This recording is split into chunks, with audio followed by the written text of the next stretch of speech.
हमारा निशान बदल कर ये सोचते हैं कि वो हमारे इरादे बदल देंगे।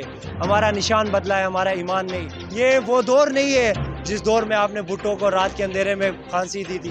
तमाम मैं इस इलेक्शन कैंपेन में जितने लोग हिस्सा ले रहे हैं उनको मेरी तरफ से सलाम, और इंशाअल्लाह हमारी उम्मीद है, हमारा ईमान है कि खान साहब हम उनको रिहा कराएंगे और वापस इंशाअल्लाह नए हमारे प्राइम मिनिस्टर दोबारा से इंशाअल्लाह इमरान खान आएंगे।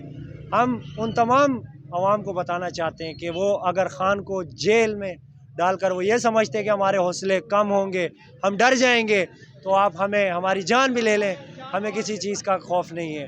हम यहाँ पे अपने खान के साथ खड़े हैं, खड़े रहेंगे हर कदम और हर। ये वो दौर नहीं है जिस दौर में आपने भुट्टो को रात के अंधेरे में फांसी दी थी।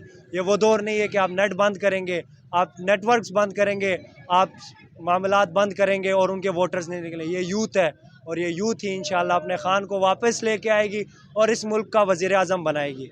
रही जहाँ तक खान को जेल में डालने के बाद, ये केस, इससे बड़े बड़े केस उन्होंने बनाए थे और वो रफ़ा दफ़ा हो गए। इसी तरह ये केस भी और ये जितने केस इन्होंने बना के खान को अंदर किया है, हम उनको वोट के ज़रिए बाहर लेके आएंगे और आवाम को बताएंगे वोट की ताकत।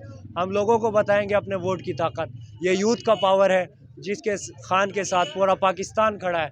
ना सिर्फ NA 56 में, आप जिस हल्के में जाएंगे, आप जहां जाएंगे, आपको बच्चे से बच्चा, बूढ़े से बूढ़ा, बुज़ुर्ग से बुज़ुर्ग खान का सपोर्टर नज़र आएगा। वो हमारा निशान बदल कर ये सोचते हैं कि वो हमारे इरादे बदल देंगे।